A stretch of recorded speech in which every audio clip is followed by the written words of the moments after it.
Eh bien, bonsoir tout le monde. Troisième édition originale du podcast 17-20. William Julien qui vous parle en compagnie de mon co-animateur Anthony. Anthony, ça va bien? Très bien. Et toi-même, William? Très, très bien.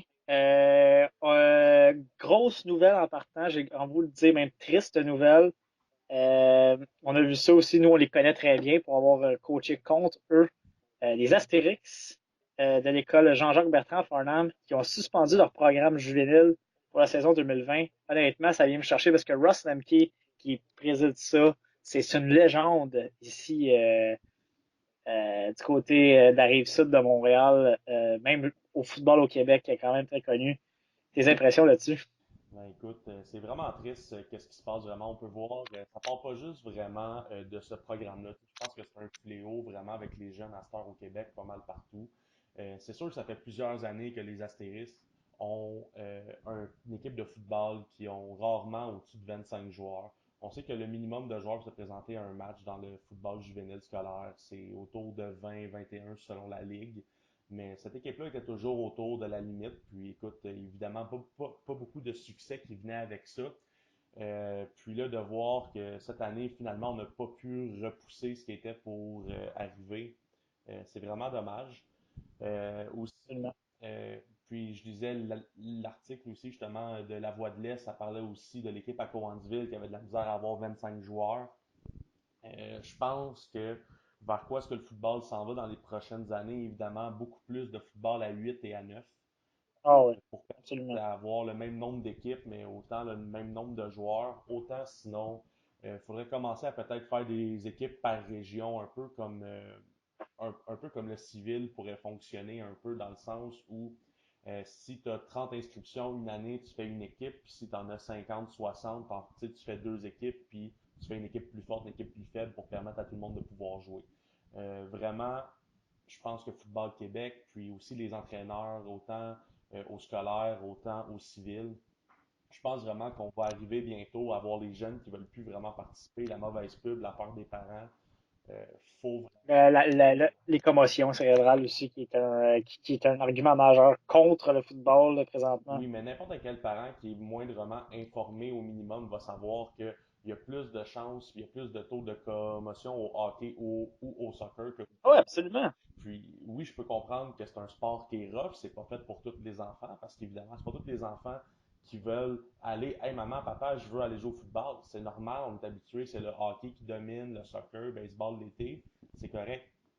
Mais là, si on parle du côté organisationnel, du côté football, c'est sûr et certain qu'il faut se pencher sur comment est-ce qu'on peut permettre à plus de jeunes de football. Parce qu'il ne faut pas oublier que c'est une vingtaine de jeunes qui sont privés de jouer au football pour cet automne. Puis c'est là qui est mon problème. Moi, qu'il y a moins d'équipes pour permettre à tout le monde d'avoir de plus belles saisons et des plus belles équipes. Parce que c'est pas avec une équipe à 20 joueurs que tu as une belle saison. C'est pas vrai. Oui, c'est le fun de jouer both Absolument. ways, mais c'est rare une équipe à 20 joueurs qui a une bonne saison, qui fait des séries, qui gagne des championnats. C'est mieux d'avoir moins d'équipes avec de plus gros effectifs que de plein de petites équipes à petits effectifs. Il va vraiment falloir que ça change au courant des prochaines années du côté du football au Québec. Absolument. Donc, c'est une très triste nouvelle. Et pour ceux qui veulent en savoir plus, l'article de la Voix de l'Est a été partagé sur notre page ce matin. Après ces tristes nouvelles, on va revenir au collégial. Il y a eu encore des bons matchs. On commence en collégial Division 1. Grasset se fout un peu de la perte de Jonathan Sénécal. Victoire de 34-10 contre Yarno par trois possessions quand même. Vraiment, je pense que Xavier Tremblay vraiment bien remplacé Jonathan Sénécal qui est Absolument. blessé. Écoute, c'est pas compliqué en fin de semaine, 18 en 30, 286 verges et une passe de toucher, aucune interception. Vraiment, on peut voir que c'est une équipe qui est complète. Ça permet à un jeune corps de prendre sa place, de prendre confiance, puis de rouler cette offensive-là super bien, comme Jonathan le faisait auparavant. Guillaume Ranger, encore du côté des receveurs de base, qui a connu tout un match. 126 verges, 6 réceptions, un touché. Vraiment la cible de prédilection de Xavier Tremblay depuis que c'est lui qui a pris la place. Je pense que Grasset a un corps horaire substitut. sans dire aussi bon, mais qui est efficace. On peut passer un peu, là, c'est comme Sénécal et le Carson Wentz et Xavier Tremblay et le Nick Foles du Phoenix d'André Grasset présentement. On n'a aucun problème Ben, avec les deux. si Xavier Tremblay gagne le bol d'or cette année, ça va me faire plaisir de faire la même comparaison. Alors, quand même, 3 possessions contre Garneau, je suis quand même surpris, même si on sait que Grasset est une puissance. Je ne les aurais pas vus gagner par 3 possessions. Je m'en vais directement au deuxième match parce que, Anthony, c'est l'hécatombe à Lennoxville. C'est l'hécatombe. Limoilou l'emporte 16-1 et Lennoxville 0-3 à 21 points marqués en 3 matchs. C'est Je incroyable, ça se peut comprends pas. pas ce qui se passe avec. C'est toute une victoire pour le Titan de Limoilou. C'est toute une Écoute, victoire. s'ils sont allés la chercher, ils l'ont mérité. Tout un match du niveau de la défensive, de donner seulement un point. Vraiment, mon point d'interrogation, vraiment, c'est qu'est-ce qui se passe avec les Cougars cette année. Alors, C'est 0-3. Écoute, une des pires offensives, une des pires défensives en division. écoute, je regarde les statistiques. Je regarde les statistiques, Anthony, de Fabrice Hanekins de carrière, 8 en 19, 60 verges, et 4 interceptions. Tu peux pas gagner des matchs de football comme ça. C'est pour ça qu'on, absolument, je comprends rien. Je comprends pas ce qui se passe à Exil. Toi et moi, on est quand même jeunes, mais ça fait longtemps qu'on regarde, qu'on voit du football collégial. C'est la première fois que je voyais Knoxville autant mauvais que cette année. Puis, je veux pas être méchant envers Knoxville, là, mais c'est ce qui se passe présentement. C'est vraiment mauvais Je ce qui pense se qu'on peut passe. vraiment dire que Maxime Saucier-Lafont du côté des Titans a été le joueur défensif de la semaine. 4 interceptions contre le pauvre corps arrière des Cougars. Euh, c'est sûr qu'une performance comme ça s'explique pas rapidement comme ça, mais il va vraiment falloir que les Cougars trouvent une façon de gagner des matchs pour cette année parce que s'ils en perdent encore un ou deux dans les prochaines semaines, ils vont rapidement être exclus pour la course aux séries. Avec la pride qu'il y a à Lennoxville, ça serait vraiment. Je- Écoute, c'est hors de moi, je comprends pas ce qui se passe cette année avec les Cougars. Oh, bon, non. Moi non plus. Et là, Lilian Knoxville, là, c'est toute une chance de se ressaisir la semaine prochaine. C'est Lionel Groux qui s'en vient au Coulterfield. Encore là. Tu sais, habituellement, on aurait dit c'est un petit facile pour le Knoxville, mais Lionel Groux joue bien défensivement, à part ils ont donné, c'était leur moins bonne performance cette semaine. Mais écoute, la manière dont le Knoxville joue, écoute, Lionel Groux va aller à Knoxville en y croyant, là, ce qui est rare quand tu t'en vas au Coulterfield habituellement. Les deux équipes qui sont dernières au classement en Division 1 avec aucune victoire Les deux seules équipes qui n'ont pas gagné de entre match. les Nordiques et les Cougars. S'il y a un match que une de ces deux équipes-là va remporter, ça va pouvoir les relancer pour la deuxième partie de la saison. Puis pour l'autre équipe, ça va vraiment être dommage de commencer à 0-4. Mais malheureusement, En fait, j'ai envie de dire, Lionel Groux, je pense qu'on se fait pas d'attendre. Ils vont batailler cette équipe-là, peut-être pour la 7e place. Mais pour eux, ils vont aller là, pas de pression. La pression est sur Lennoxville, parce que cette équipe-là devrait être top 3. Si elle perd, je m'excuse, je pense que la saison est terminée déjà. ben, c'est sûr que même si tu irais gagner tes 5 derniers matchs de la saison à 5-4, en ce moment, tu as un peloton, vraiment, après 3 matchs, tu as Saint-Jean qui est troisième, puis tu as Vanier qui est huitième. Tu sais, toutes des équipes à 2-1 ou à 1-2 qui est dans le pack. Puis tu te dis que Vanier est allé battre Saint-Jean solidement.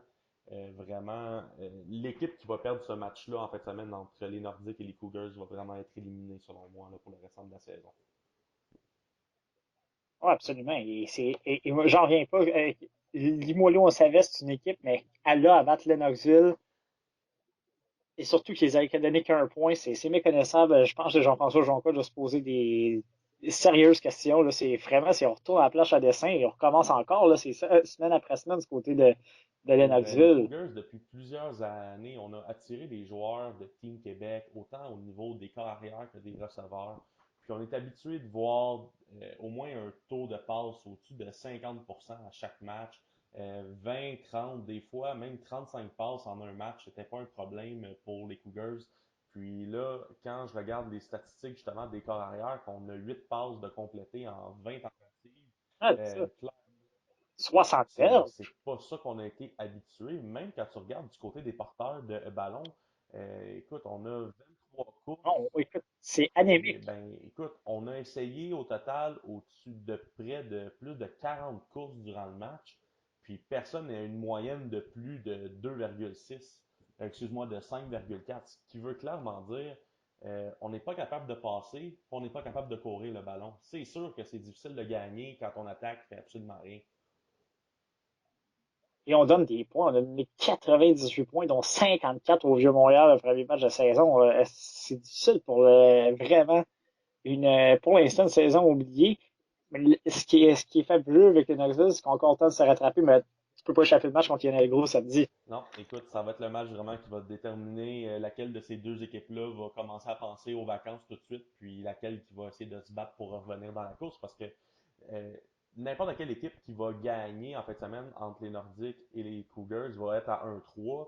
Donc, si tu regardes dans les équipes qui sont à 1-2, le CNDF, les Villozons et Vanier, j'ose croire qu'ils devraient avoir une défaite parmi ces matchs-là, donc ils vont se recoller un peu dans le peloton. Mais l'autre équipe va être à 0-4. Écoute, ça devrait être difficile pour eux de revenir pour le restant de la saison. Ouais, ensuite, le Vieux-Montréal recevait Vanier. Victoire du Vieux, 30-26, un match serré. Je pense Vanier-Grasset, on attend ce match-là avec impatience, savoir lequel qui va gagner le match pour finir premier rang. C'est à peu près ça qui va se passer. Anthony, je pense pas Non, il y a... que je lance des paroles en Non, l'air, là. Arnaud Desjardins, bon match, 13 en 18, 152 verges, 4 passes de toucher. Alors, encore là, les hommes de Ronaldo Sagesse par la passe qui s'impose dans il ce faut quand match-là. même qu'on mentionne une chose. Je trouve ça vraiment triste pour les Cheetahs en ce début de saison de commencer le calendrier comme ça difficilement parce que là, comme on parlait justement au classement, ils sont huitièmes à 1-2, mais clairement, à partir de maintenant, ont un calendrier pas mal plus facile puisqu'ils ont passé les plus grosses équipes Ouais, parce qu'ils se sont fait battre par des équipes vraiment par Grasset et par le Vieux-Montréal et ils ont battu Garneau est le vieux. On ouais, n'a pas joué, excuse-moi, il c'est reste. Garneau et le Vieux, puis on a battu Saint-Jean par un blowout qui sont troisième dans la ligue. Donc, clairement, euh, à cause des points donnés, il faut que Vanier soit là, mais après ça, je pense que Vanier devrait être plus haut dans le classement par après, là. Ouais, absolument. Et puis donc, c'est une huitième place qui n'en est vraiment pas une.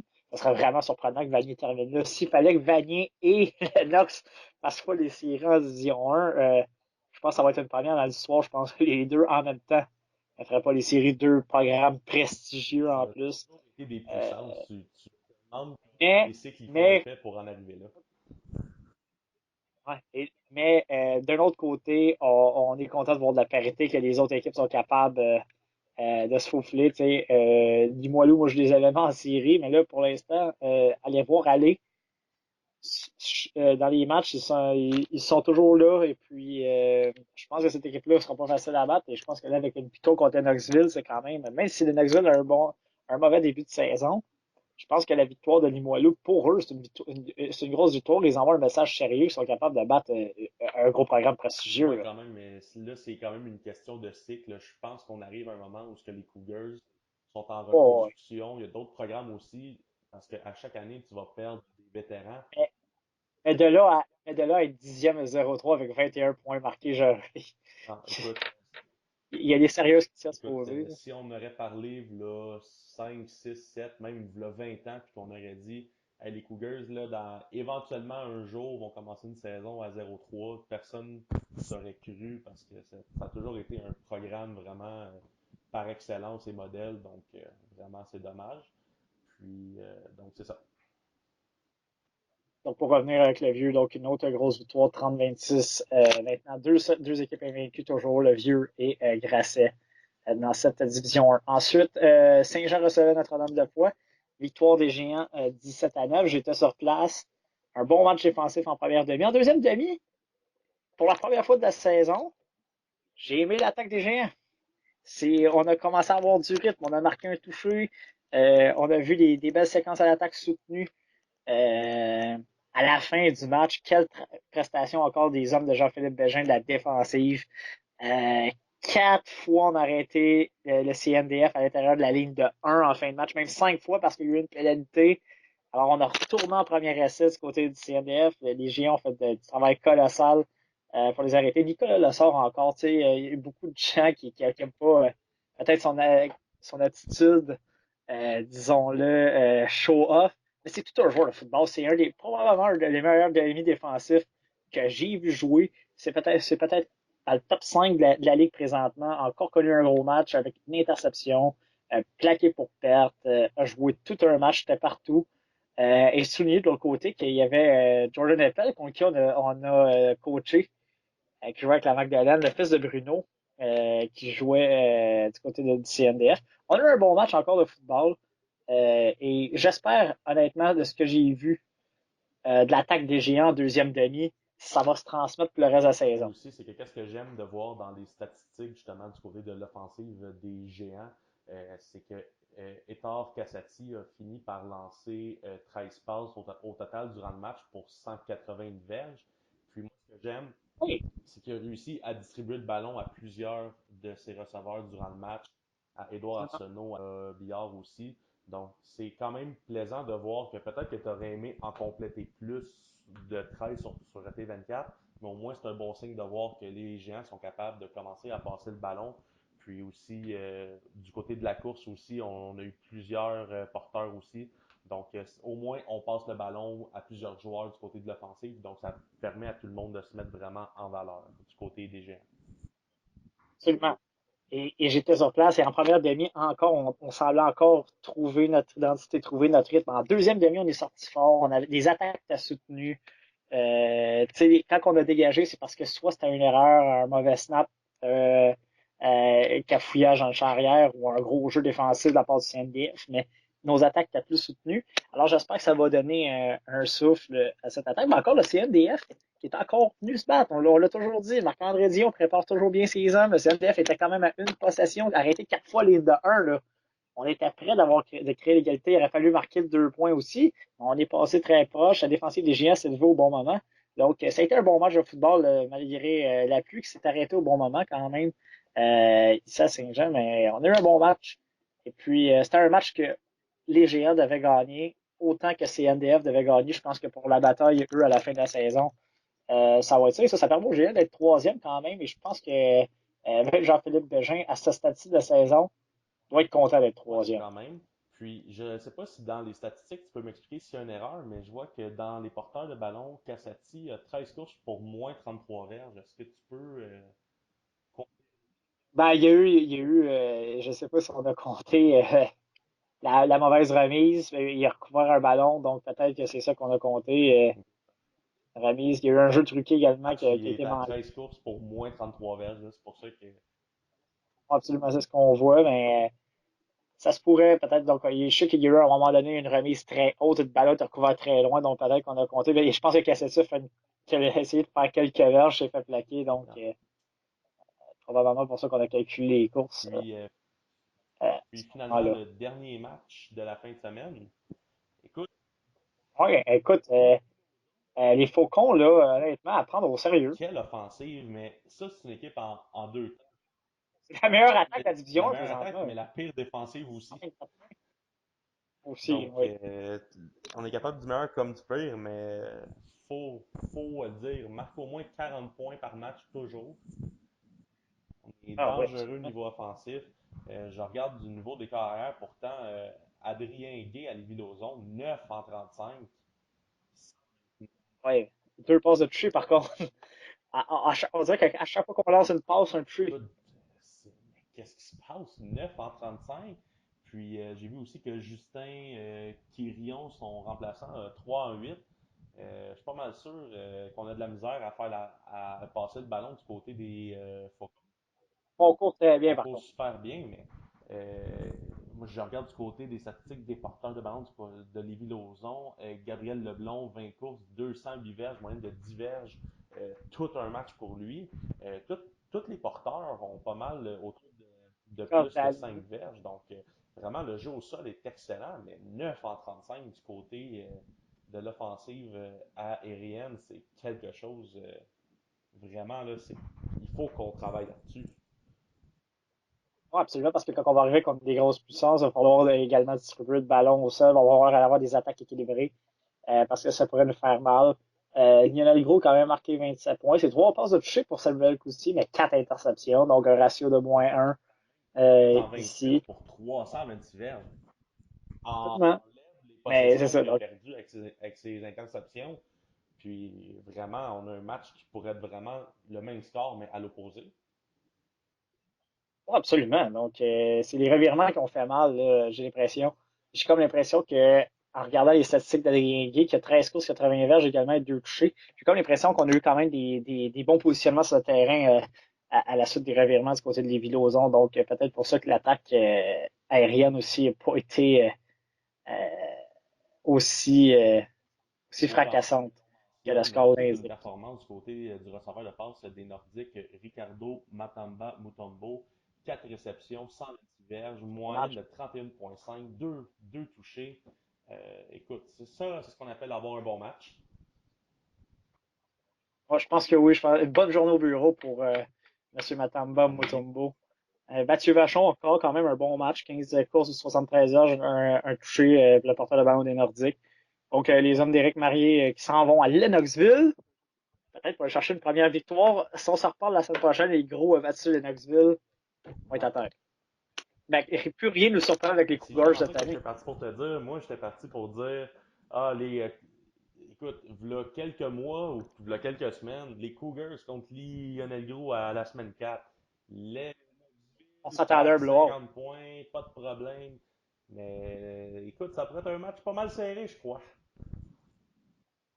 Ouais, donc, voilà. Et Saint-Jean reçoit ses éternels rivaux d'André Grasset. J'ai comme l'impression qu'il va y avoir du monde au stade Alphonse Chartin Ben oui, samedi. donc juste pour faire un tour du classement ensemble, même si on en a parlé, au Ouais. premier et deuxième rang, le Phoenix de André Grasset et les Spartiates du CVM à 3 victoires, aucune défaite.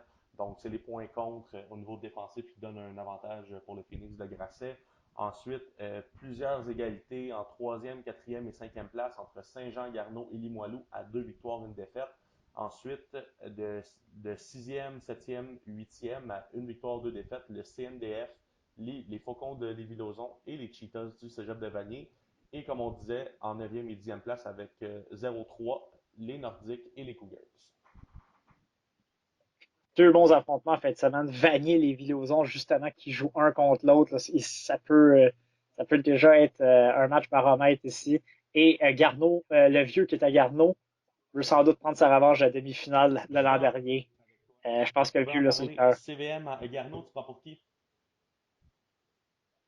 Je vais y aller avec le vieux. Je pense que le vieux, comme je viens de le dire, a la défaite de la demi-finale de l'an passé sur le cœur. On veut, Garneau est venu nous battre au CVM.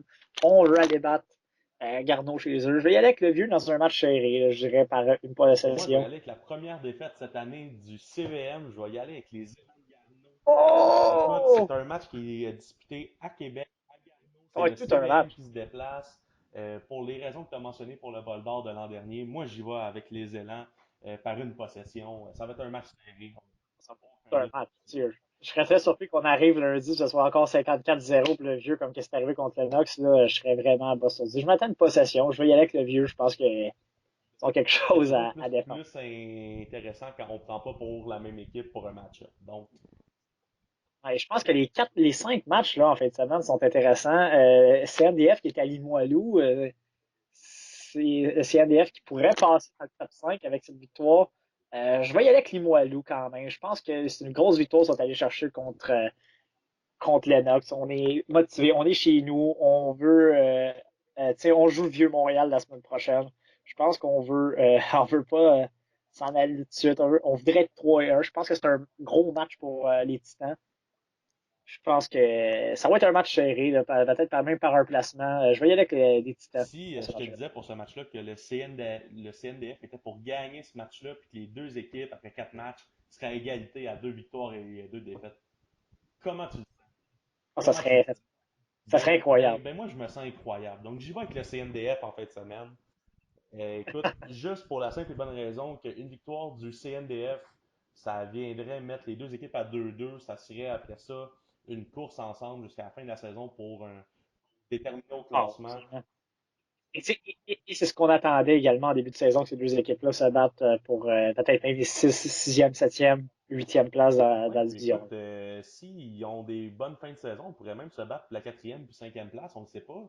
Euh, à voir que Ouais, les Cougars, ils sont. avec l'hécatombe des Écoute, Cougars, n'importe qui peut, c'est possible. ben, en fait, n'importe quoi peut se produire. Il ne faut pas oublier non plus qu'il y a des blessures qui peuvent arriver en ligne de compte. N'oublie pas, Jonathan Sénécal est fini pour la saison. Donc, vraiment, pour Grasset, c'est un dur coup parce que quand on va arriver pour le match-up contre le CVM, peut-être que c'est la différence qu'il va faire durant le match. On ne sait pas parce que son remplaçant fait super bien, mais peut-être que, tu sais, il est super bon, mais c'est pas Sénécal.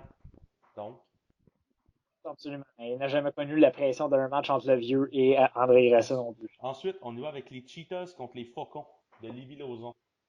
Wow, j'adore ce match-là. Je pense que je vais y aller pour Vanier. Lévis-Lauzon donne beaucoup trop de points. Ils vont en marquer beaucoup. Ça va être un match offensif.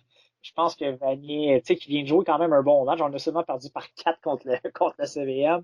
C'est loin d'être mauvais.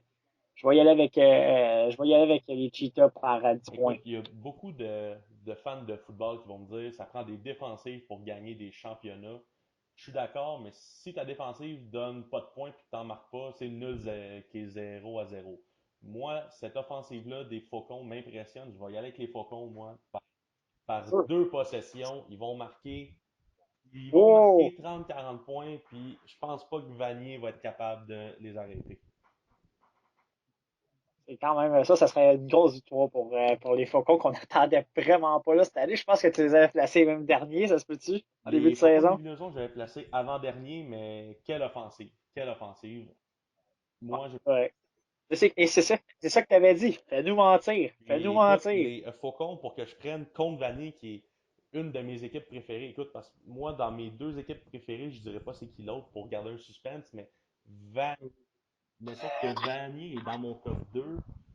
Puis pour que je prenne pour les Faucons, c'est parce que quand tu Il y a marques quelque 40 chose qui points est par intéressant. match, écoute, moi je donne cette victoire-là pour l'offensive aux Faucons.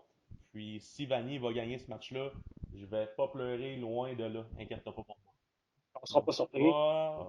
ben écoute, moi je pense que les Faucons ont ce qu'il faut pour rentrer en série puis peut-être faire un beau upset en première ronde aussi. On ne sait pas. On ne sait pas. Quand on rentre en série, c'est un match de football, on ne sait jamais ce qui peut se Exact. passer.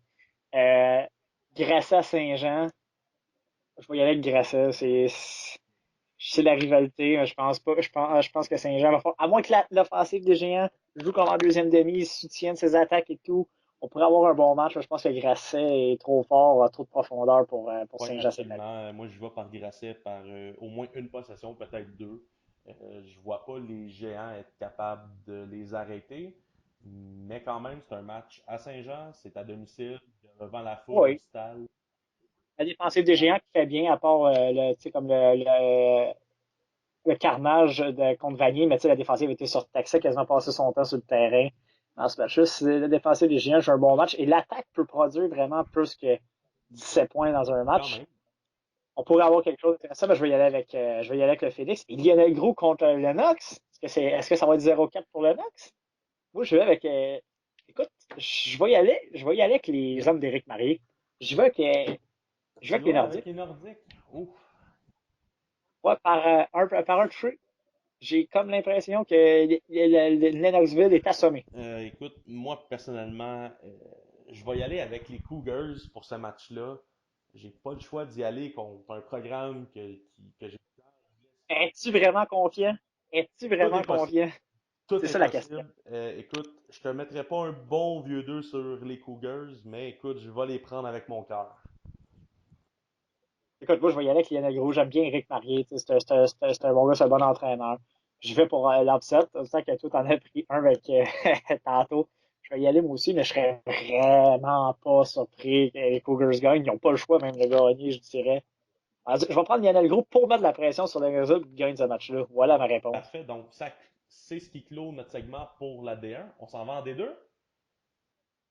Oui, on s'en va du côté de la Division 2. Il y avait encore des bons Il y avait matchs cette 4 matchs. semaine. Le premier Euh, match, John quatre- Abbott contre Tedford. John Abbott a remporté 25-18. Euh, C'est un match moi, je serré. m'attendais honnêtement à ce que John Abbott gagne ce match-là par au moins deux possessions, facilement. C'est par un touché. C'est une excellente performance la part des hommes de Kevin McKay qui ont été se battre à John Abbott. On a sensiblement manqué de jus. Possiblement, la profondeur de John Abbott doit avoir fait la différence dans ce match-là. Probablement. Mais on l'avait dit que Thetford, c'était une équipe qui était quand même fatigante à jouer contre. Et puis, voilà, on en a eu la preuve.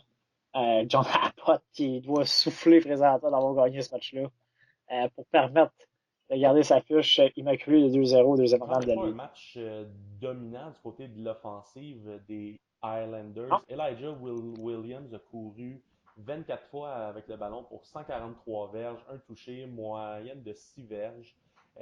Habituellement, on est habitué à plus du côté de ce porteur-là. Du côté des receveurs, écoute, il y a pas, écoute, il y a quand même deux receveurs en particulier qui ont été visés, soit Simmons et Bujanski. Écoute, pour des moyennes de 10 et de 28 verges par réception, mais sinon, le, l'offensive du côté des Highlanders n'a pas fait grand-chose durant ce match-là. Là. Même la défensive, il n'y a pas beaucoup de plaqués. Donc vraiment, non, à ce absolument. qu'on peut s'attendre vraiment à ce que ça a été un match vraiment difficile pour les matchs de Pat Gregory. Absolument. Donc, c'est peut-être pas la performance qu'on attendait du côté des hommes de Pat Gregory. John Abbott, dans un sens, c'est un petit message là, que Tedford a envoyé avec cette performance-là de seulement perdre par 7 points. Et puis, je pense que Tedford, pour eux, même pour eux, ils vont y croire. Ils vont dire on est capable de battre, en fait, de jouer des bons matchs contre des grosses Puis équipes. si tu regardes du côté de l'offensive des filons de Tedford, vraiment, Louis Archambault, le carrière, 20 en 35, 176 verges, aucun touché, une interception. OK, c'est pas des grosses statistiques impressionnantes, C'est mais quand raisonnable. même, il a distribué le ballon à beaucoup de ses receveurs. Donc, on fait plusieurs catchs, une offensive qui est diversifiée. Tu regardes au sol, on est allé avec une vingtaine de courses. Pas beaucoup Ouais. par. Il faut dire que le jeu au sol n'a pas très bien été par contre, mais quand même, une offensive qui a bien équilibré les passes aussi avec les jeux de course. Puis, quand ton corps arrière est capable comme ça de bien distribuer le ballon parmi tous tes receveurs, quand même, ça peut faire de belles choses comme on a vu pour le score final. Arnaud Laporte en défensive du côté des perdants, un bon match. 5 plaqués, 2 plaqués pour restant, une interception, plaqué pour perte. C'est quand même signalé lui dans la défaite. Et de l'autre côté, Louis Blanchard, tout un match avec un plaqué pour perte, 5 plaqués assistés, 5 plaqués. Des bonnes performances défensives, c'est important de le souligner Oui, aussi. quand même. Donc, ça conclut pour ce match-là. Je t'amène pour le prochain match. Écoute, Valleyfield qui a gagné, je suis surpris. Non, c'est pas vrai. mais quand même, le Noir et Or qui a gagné seulement par 16 points Oui, contre contre Montmorency. Montmorency. Écoute, moi, c'est sûr que c'est deux possessions en termes, peut-être trois si tu veux pas compter les 2 points pour le après-touché, mais quand même, Deux moi, je possessions. m'attendais à quelque chose encore comme un 40-10 ou un 40-0 ou encore. Puis, forcé d'admettre que les Nomades ont bien joué. Oui, absolument. Je pense que pour eux aussi, c'est comme une victoire morale. En plus, le match était à Valleyfield, ce qui est doublement surprenant, mais écoute, ça m'inquiète pas pour Noir et Orbe la suite. Là. Je pense pas qu'il y ait quelqu'un qui va les menacer, à part peut-être les Lynx. Mais moi, Mais bon, qui était en je congé regarde d'ailleurs. les statistiques du carrière du côté des Nomades. Raf Najim, 19 en 40, ok, t'as pas 50%, 355 verges, une passe de touche, deux Hey, interceptions, 355 verges, a distribué. sur 19 passes complétées seulement. Écoute, Ah, je regarde ça. De ces receveurs qui ont capté au moins deux passes, parce qu'il y en a un autre qui a une passe, une, deux, trois, quatre, cinq, six, sept. Donc vraiment, on a diversifié les passes à toute notre squad de receveurs. Ensuite, je m'en. Du côté de Valleyfield, on a pu passer le ballon. Gabriel Cèdre endurant 3, 13, 51 verges, 2 interceptions. On a couru. Xavier Dao, 22 courses, 136 verges. Gabriel Cèdre endurant a 3 touchés, 3 touchés au Est-ce que tu es sol. en train de me dire que le noir et or n'est pas si invincible que ça? Ben, écoute, si le jeu si par la passe, ça marche pas, peut-être qu'une équipe qui va leur faire payer, genre les Ah, Lynx, genre John Abbott. mais reste quand même que quand tu arrives à une finale du bol d'or qui fait -5, une tempête de neige, peut-être que tu es content que ton jeu au sol, par exemple, fonctionne. Absolument. Il y a ça Mais aussi. quand Et puis, je pense que le noir et or, on va les voir également au bol d'or sauf aussi. que pour le Noir et Or, 3 en 13 pour un corps arrière, 51 verges, 2 interceptions, c'est pas dans les standards. Non, absolument. Ensuite, match défensif du côté de la Beauce. Victoire de Sherbrooke 10 à Écoute, 9. moi, en plus, qui habite Écoute, c'est le genre de performance que je m'attendais entre ces deux équipes-là, honnêtement. moi j'avais dit que les Condors étaient pour remporter ce match-là, leur première victoire cette année. Ils vont devoir attendre encore une autre semaine avant d'avoir la chance de savourer leur première victoire. Je regarde du côté de la Beauce rapidement. Du côté des receveurs de passe, c'est une belle performance de Gabriel Gaulin avec 3 réceptions pour 96 verges. Ensuite, Alexandre Gagné, 5 réceptions, 57 verges.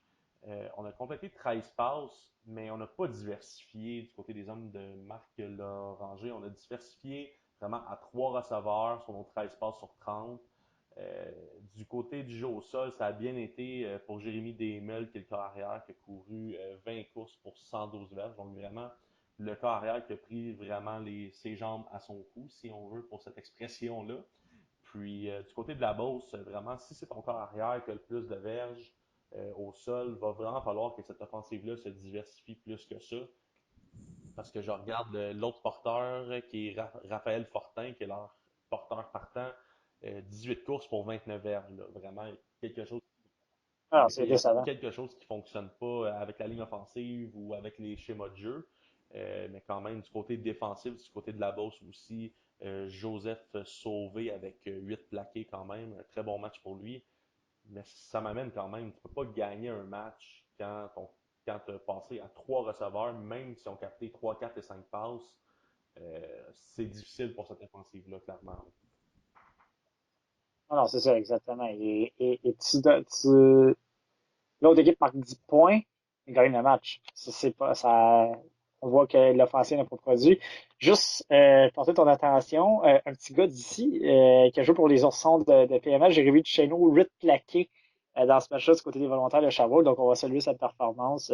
Sans doute qu'il écoute le podcast, le connaissant. Donc, belle performance dans ce match-là. Du côté de Jérémy Boisvert, quand même, 13 en 20, 141 verges, une passe de toucher, mais 3 interceptions. C'est ce qui fait que je pense que Sherbrooke a gagné qu'à 10 à 9. Si on enlève les autres interceptions, on aurait peut-être eu plus de points, selon moi. Donc, voilà, comme tu dis, Marc Loranger et Beauce devraient attendre encore. Ouais, vraiment dommage pour eux. Il ne faut quand même pas oublier qu'ils ont leur joueur de ligne offensive qui s'en va à Yukon aussi, Christopher Fortin. Euh, vraiment, Oui, ça va être important pour lui, pour son highlight, que les porteurs commencent à courir pour plus qu'une moyenne de 5 verges parce que je pense que sinon, ça oui. commence à être dur de te faire un highlight après ça. Absolument. Et dernier match qu'il y avait, Trois-Rivières facilement 31-4 contre l'Ottawa. On n'a vraiment rien donné. On n'a pas donné de toucher dans ce match-là. Trois-Rivières, c'est pas vraiment une surprise cette victoire-là, là, Ouais, honnêtement, on Tony. l'avait vraiment vu venir. Mais écoute, quoi que tout est possible si on voit que les Cougars en D1, ils sont au entry pour commencer la saison. Écoute, du côté du carrière des Diablos, pour Charles Cossette, 10 en 17, 165 verges, 2 passes de toucher, qui est très respectable. Du côté des receveurs de passes, écoute, on a distribué le ballon surtout à Kevin Morin, mais pas de grosses statistiques non plus de ce côté-là. Du côté des porteurs de ballon aussi, on peut. Oh, on a bien couru. On a distribué le ballon à beaucoup de Oui, porteurs. justement, en parlant de Michael Morin, 17 courses pour 125 verges, une moyenne de 7,4 verges. Aussi, du côté défensif, à souligner Félix Simoneau avec 9,5 plaqués, dont C'est un un match, perte. hein. Donc, vraiment, samedi, c'est comme le noir et or un peu. On fait beaucoup au sol. Ça fonctionne bien. Écoute, si je regarde du côté des carrières de l'Outaouais, on a fait jouer les deux quarts. On a complété 14 passes sur 33. Les deux quarts horaires ont à peu près pour 150 verges ensemble, 3 interceptions. Le jeu par la passe ne fonctionne pas pour les Griffons. Du côté du jeu au sol non plus, vraiment. On Avec 4 points marqués, là, on a l'impression que ça n'a vraiment rien produit en attaque. Il y a eu une bonne performance défensive, celle de Justin Dupré, avec 4 plaques assistées, dont 5 au total. Donc, Donc, voilà. vraiment, les Euh, Griffons, selon moi, comme on avait dit, du travail à non, faire. écoute, c'était un premier match. C'est leur premier Ils vont avoir la match. chance de bien Non. se reprendre, de travailler plus fort, mais clairement, ils seront. Écoute, moi, je ne les vois pas en série cette année en D2. Mais écoute, c'est le premier Non. match, mais je pense qu'on en avait parlé que cette équipe. Et on leur souhaite une bonne chance pour marquer leur premier touché de la saison parce que la semaine prochaine, ils reçoivent Valleyfield. Écoute, justement, tu me fais penser, on va faire un tour du classement rapidement en D2. Donc, les deux premières places, qui est Valleyfield et John Abbott à 2 victoires, aucune défaite. Et avec les Diablos de Trois-Rivières aussi qui sont troisième à 2 victoires, aucune défaite. Ensuite, en milieu de peloton, les Lynx du CEM avec une victoire en un match, suivi en cinquième place par Sherbrooke avec une fiche de une victoire, une défaite. Ensuite, on a 4 équipes qui sont sans victoire. Donc, en sixième place, les Condors de Beauce-Appalaches, 0 en 2. On a les Griffons de l'Outaouais qui sont 0 en 1, comme on parlait, mais à cause des points marqués, se classent septième parce qu'ils ont moins de points donnés vu qu'ils ont joué un match que Tedford et Montmorency. Et comme je viens de le dire, avec 0 et 2, Tedford et Montmorency en huitième et neuvième place. Absolument. Donc, ça fait le tour. Le match du week-end, Des matchs qui vraiment. s'en viennent, par exemple, en D2. On a Beauce à Tedford. Ouais, On a bon, c'était Tedford. Ça va être un match intéressant pour se qualifier pour les séries, surtout. Déjà, je vais y aller avec Tedford. Je pense que la performance qu'ils ont donnée à Abbott va porter fruit. On va gagner le match. On est à domicile. On reçoit Beauce vendredi soir. Je vais y aller avec les filons. donc, moi, je vais y aller avec les filons aussi. Mon cœur, il me dit de prendre les Condors, mais Voilà. écoute, je suis. La performance offensive qu'ils nous offrent depuis le début de la C'est ça. saison, c'est Donc, pas ensuite, le encourageant. match, selon moi, de la fin de semaine, ça va être vraiment le match entre Montmorency et John Abbott. Je vais y aller avec John Abbott, même si Montmorency fait quand même une belle performance. Je pense que les Highlanders vont rebondir, ils vont en profiter, ils vont dire c'est pas parce qu'on affronte veulent montrer qu'ils sont capables de surclasser les équipes de bas de classement sans dire qu'ils vont les surclasser, mais je pense qu'Abbott est juste trop fort et puis ils vont aller gagner ce match-là au On région est de d'accord Montmorency. avec ça.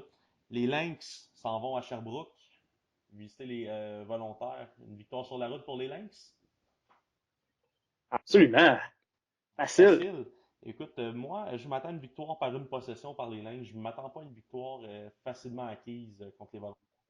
Deux Deux possessions. possessions. Moi, j'y vais avec une possession. Puis finalement, un match-up vraiment inégal entre une équipe de D1 et une équipe qui est de fond de classement en D2. Le Noir et Or contre les Griffons de l'Outaouais. Clairement, c'est le Noir et Or par combien de possessions? Par Par, beaucoup trop. par beaucoup trop. On ne sait pas.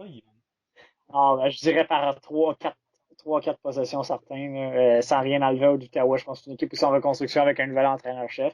Et ça sera pas cette semaine qu'Ottawa va marquer son premier touché, quoique je leur souhaite quand même. Donc, ça conclut pour la D2. On y va avec la D3. On va commencer avec la Sud-Ouest tout de suite en partant. Écoute, dans un premier match, Oh oui, le oh. premier match qu'on se parlait en fin de semaine par message texte, euh, les Pas de Indiens de sens. Hansik Écoute, ont visité. c'est électrique, on menait à la demi. Mesdames et messieurs, n'ajustez pas aux appareils, les électriques menaient à la demi. C'était 15-12, je crois. C'était 15 à 12 à la demi pour les électriques de Shawinigan contre les finalistes du Bol d'Or. Tout le monde doit se dire, tout le monde doit se dire, oh, oh, oh. Bien non, ça n'a pas fini serré, Ça s'est 40-18. effondré au Malheureusement. quatrième quart parce que à la fin du troisième quart, on perdait, je crois, par une possession du côté des électriques. Oui, Vraiment, c'est Hunsick en deuxième demi, c'est ressaisi et est sorti fort. Mais le quatrième quart, je ne sais pas ce qui s'est passé du côté de Shawinigan. Si on a eu des blessés, si on a manqué de cardio, on a peut-être manqué de joueurs. On n'a pas réussi à finir fort, mais on a donné 20 points environ au quatrième quart aux Indiens. Parce que quand on se textait, on croyait qu'on était pour voir un upset. La première victoire.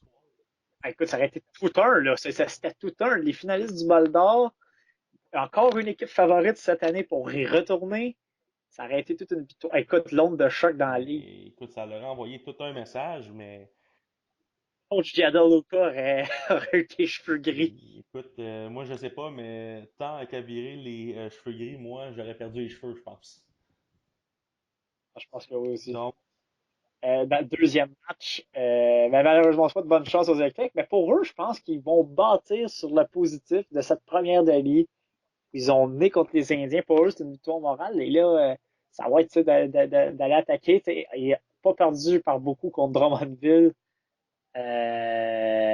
l'autre fois, les premières Il possessions. mentionnait dans les dernières années, c'est que les électriques se présentent pour jouer la première demi, mais des fois, tu manques de joueurs, puis il arrive plein de choses au football.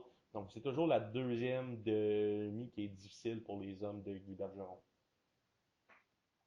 Absolument. Donc, Shawinigan qui va être, recevoir j'ai Champlain, les On Cavaliers, va en ouais. parler après parce qu'on ne veut Euh, pas non plus dire le punch sur les résultats qui s'en viennent. Absolument. Dans un autre Ensuite, deuxième match, écoute, on a reçu Pat Marco la semaine passée. Là, lui, écoute, il serait ravagé.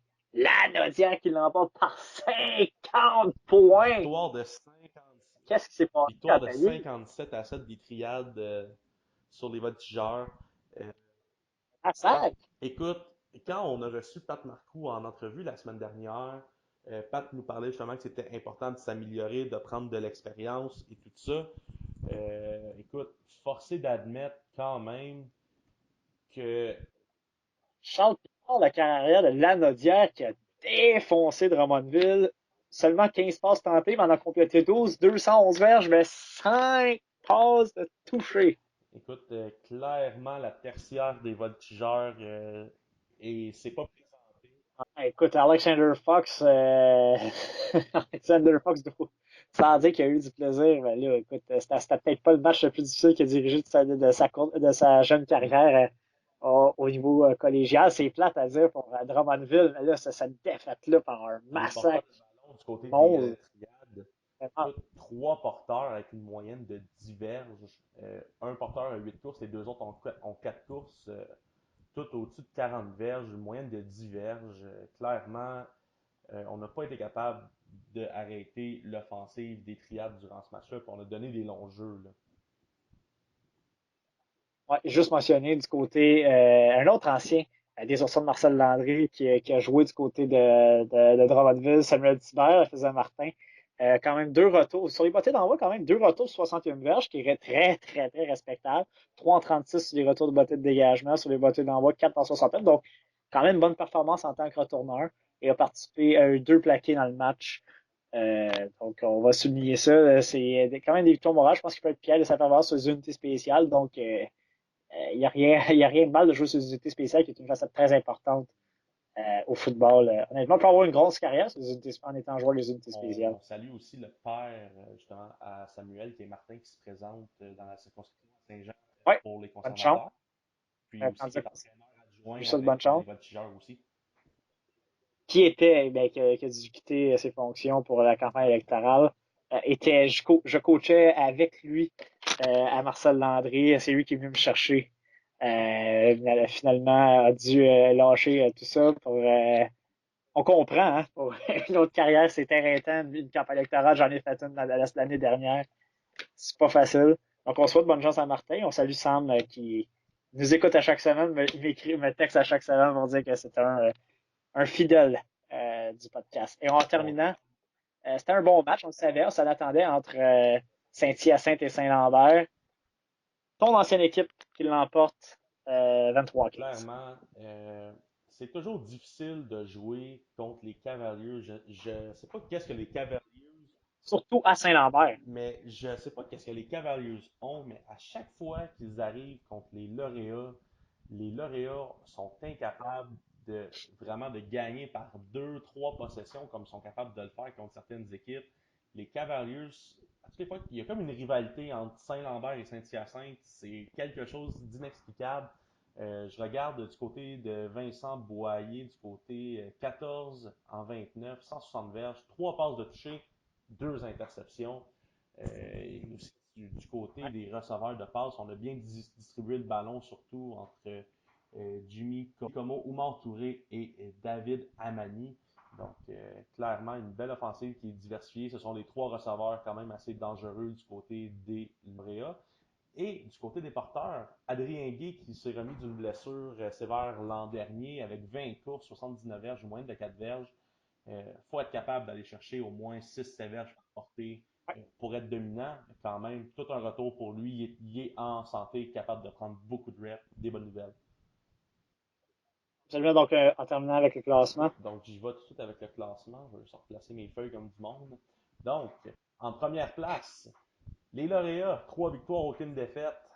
Vraiment, pas vraiment de surprise là. Deuxième place, les Indiens d'Onsic, 2 victoires, aucune défaite. Pas bien de surprise là. Ensuite, deux équipes à 1 victoire, une défaite. Troisième et quatrième, Lanaudière contre Saint-Jérôme, excusez-moi. En cinquième place, les Voltigeurs de Drummondville avec 1 victoire, 2 défaites. Et à 0-2, les Cavaliers de Champlain-Saint-Lambert et les Électriques de Shawinigan. Ce qui m'amène, Qui ont failli être un et un. qui ont failli, puis ça m'amène aux confrontations en fin de semaine. Les Champlain-Saint-Lambert s'en va à Shawi. Est-ce que Shawi va réussir à faire le upset tant attendu? Si ça... Malheureusement, non. Ça va être encore un match là, style défensif que les Cavaliers jouent depuis le début de l'année.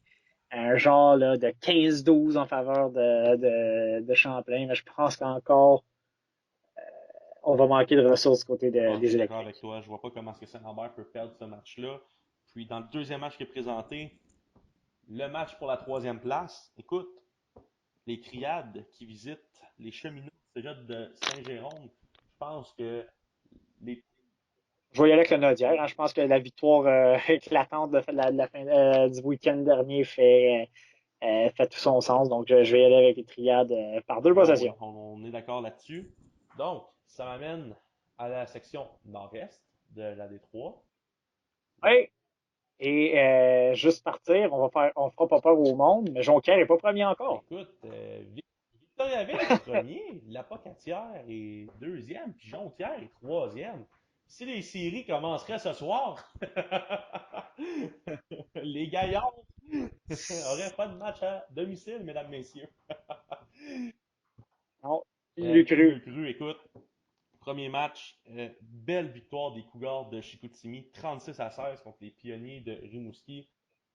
Oui, Nick Menacci était très content. On l'a tous les deux dans nos amis Facebook. Était très content de cette victoire-là. C'est une très, très belle victoire de la part de Chicoutimi. Très content pour le programme. Rimouski, cette année, on voit vraiment qu'ils vont en arracher. Ouais, vraiment. Puis c'est quand même dur de voir ça parce que dans les 2 dernières années, les Pionniers étaient dangereux, Très étaient une bonne très bonne formation. formation, mais les joueurs dont leur carrière a évolué sont tous partis justement dans le U-Sports. Puis avec le nouvel entraîneur Kevin Nichols qui arrive Nichols. du Rouge et Or, tu te dis, bon, c'est sûr que c'est un nouveau playbook, c'est un nouveau personnel qui arrive, mais quand même, moi, je m'attendais à plus des pionniers pour cette année.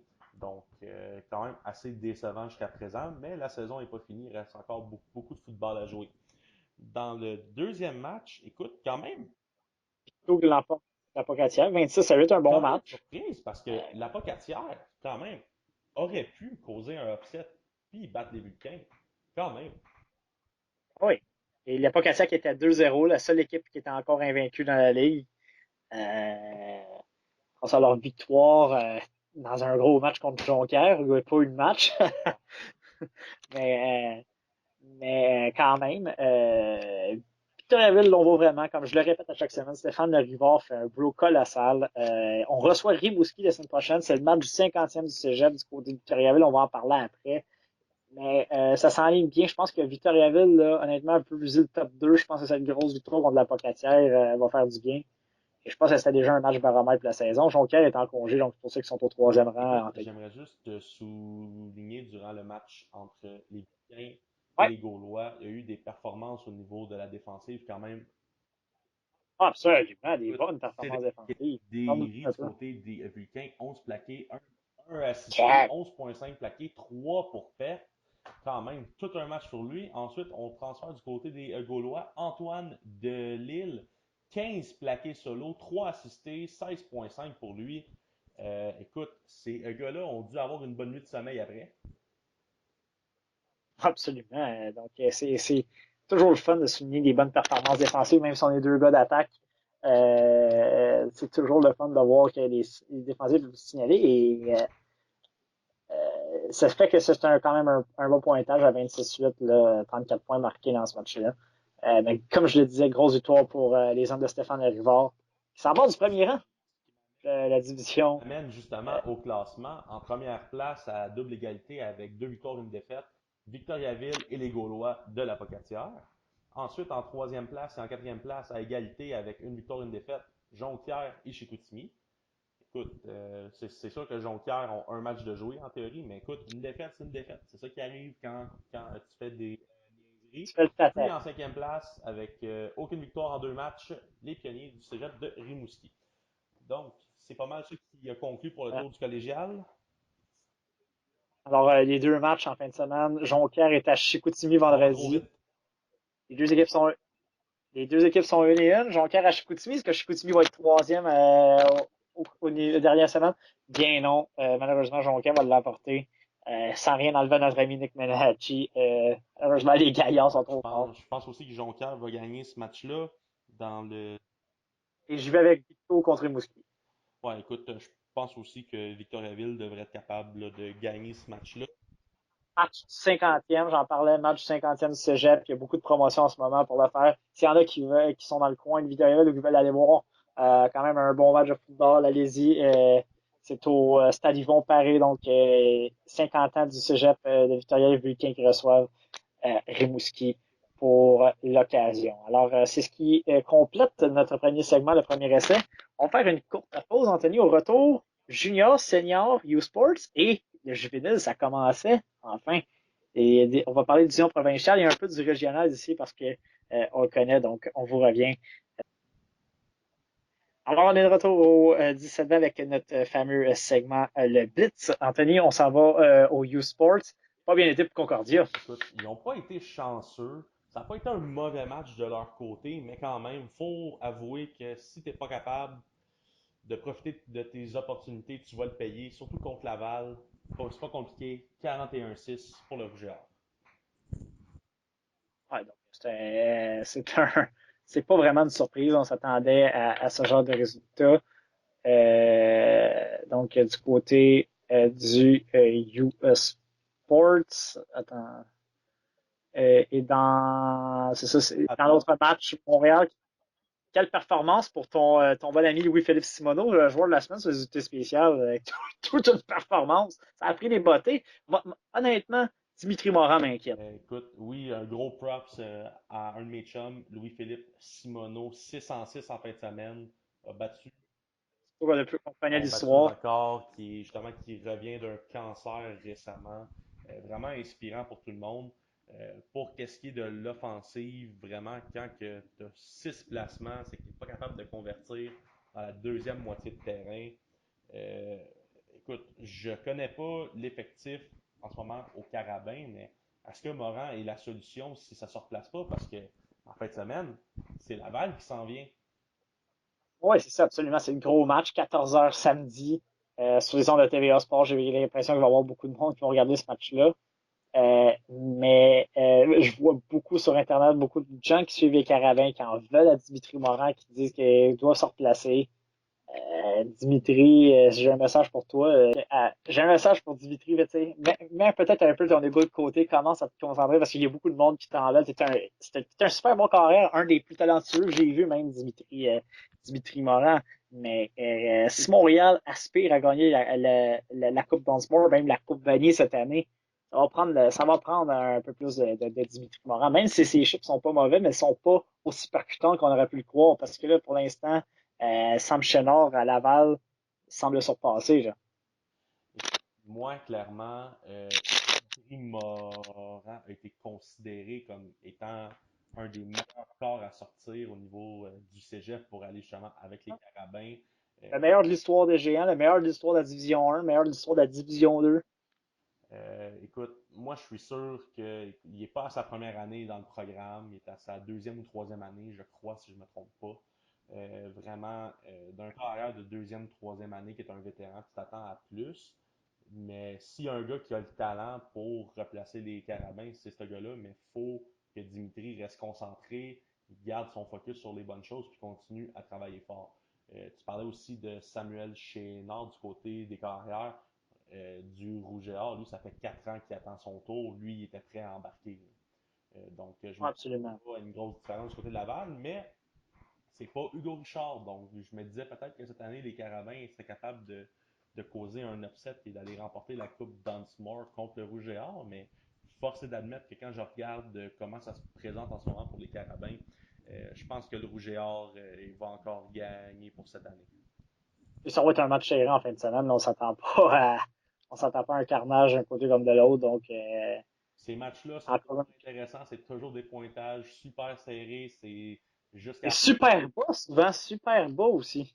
Ouais, donc ben c'est sûr que Dimitri Morin en ce moment n'a pas une bonne saison, donc c'est sûr que ça va être un bas pointage. Et non, c'est une blague. Mais quand même. Mais Mais c'est le temps, Dimitri. C'est le temps, c'est le temps.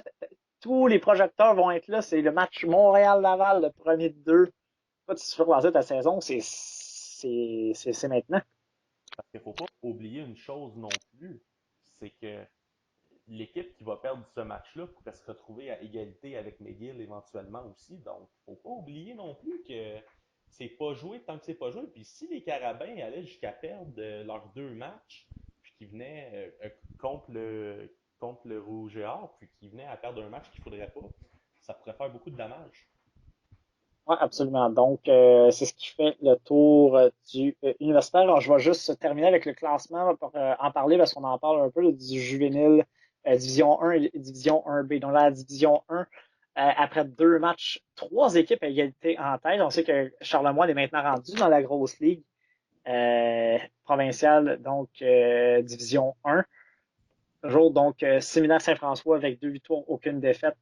Charlemagne et Saint-Jean-Eudes se partagent la tête à 2 victoires, aucune défaite. Ensuite, 4 équipes de la 4e à la 7e position sont à 1-1. Donc, le Collège Jean-Eudes, les Loups de Curé Antoine Labelle, le Collège Notre-Dame et l'École du Triolet, les 3 équipes ferment la marche avec 0-2. Armand Corbeil, qui est une peu une surprise qu'il soit 0-2, honnêtement, cette année, l'Académie Saint-Louis et l'École Roger Comtois. Du côté de la division 1B juvénile, donc division provinciale, ce sera pas long. Alors, juste Donc, c'est le Collège Laval qui est en tête. Avec eux ont joué leur premier match en fin de semaine, contrairement à eux, parce qu'on est 8 équipes au lieu de 10. Donc, les Maraudeurs du Collège Laval en tête à 1 victoire, aucune défaite. Bourget et également le Séminaire Saint-Joseph et le Collège Olivier ont gagné tous leurs premiers matchs pour être à 1-0. Et les 4 équipes qui ont perdu, donc Polyvalent des Deux-Montagnes, l'École secondaire Saint-Stanislas, l'Académie des Estacades et Pointe-Lévis. Donc ça fait le tour pour le juvénile. Ça m'amène à notre dernier point pour l'épisode de cette semaine. William, Oui, partout concours. En passant, je veux dire que les Packers ont gagné jeudi dernier 10-3, mais ça c'était et tandis que les Eagles ont le show contre les Redskins. ah, ok. Ben, ça c'est Écoute, il faut le dire, même moi en tant que fan, j'ai pas été très impressionné par les Eagles. tout le deuxième demi, par exemple. Tout Carson Wentz il va en marche. Mais en tout cas, pour un gars qui a scoré comme 10 points, je suis pas bien impressionné non plus. Mais bon, ça c'est mon opinion. Fait que ça m'amène, William, Ça. à notre dernier point, le concours. Écoutez, bien important. Super concours. Super Oh. concours. C'est un concours ensemble complet fourni par les Alouettes de Montréal. C'est ta casquette avec ton chandail de match 2019 et ton porte-clés de Toujours Game. Vraiment, il y a beaucoup de personnes qui ont liké, qui ont sharé. Oubliez pas, il y a beaucoup de personnes qui ont liké la photo, qui ont sharé puis qui ont tagué, mais vous avez Hacker la page. pour liker la page. Donc vraiment, on a dit à 1000 abonnés, on est à 250. Donc toutes les personnes qui ont sharé, faut pas liker juste la publication, faut aller liker la page aussi. Super important. Puis moi, j'ai trouvé, William, que ça a participé quand même assez. Puis j'aimerais ça peut-être qu'il y ait plus de monde qui participe. Fait qu'est-ce que tu penserais si on rajouterait une paire de billets pour le prochain match des Alouettes au concours pour le match du 21 septembre contre du l'autre que les Blue Bombers de Winnipeg, la meilleure équipe de la Ligue canadienne. Écoute, c'est tout un prix, ça, là, en plus, avec de l'ensemble. Là. Les Blue Bombers sont en ville pour la seule fois de la saison. Donc, on rajoute le kit, puis une paire de billets dans la section I1, des billets d'une valeur de 75 chaque, 150 Ah ouais, écoute, de plus tout pour le un match. prix. Écoute, vraiment, on va l'afficher sur le Facebook aussi avec la paire de billets. Allez liker, la page du podcast le 17-20, sharez, taguez, partagez. Puis, si jamais on atteint comme 500 d'ici la fin de semaine, peut-être qu'on pourrait faire le tirage à 500 personnes au lieu de... Ouais, l'avenir du concours est entre vos mains, comme on dit. Donc, William, c'est ça qui conclut notre troisième épisode pour cette semaine. Un Ouais, gros... juste en terminant, juste féliciter le carrière montréalais, l'ancien de John Abbott, Jack Zergiotis, qui a eu un premier départ avec UConn, premier freshman, je pense, depuis 2013, à avoir un départ à UConn. Donc, félicitations à Jack Zergiotis. Je pense que Jack Zergiotis, pardon. Je pense qu'on n'a pas fini d'en entendre parler de lui. Non, écoute, ça fait du bien d'avoir un Québécois qui est carrière, qui est partant pour une université américaine. Puis je pense que dans les prochaines années, on va entendre beaucoup plus de joueurs qui sont issus justement du programme scolaire civil et du cégep qu'on va entendre Ouais. parler au sud. Donc, merci d'avoir été là. Vous pouvez toujours nous contacter par Facebook si vous avez des questions. Si vous avez des sujets que vous voulez qu'on parle également dans le podcast, vous pouvez nous écrire soit sur nos publications ou soit en message privé. Ça va faire plaisir d'en parler. Alors, merci Anthony, on se revoit la semaine prochaine Un gros merci à et toi. bon souper. Merci, bye bye.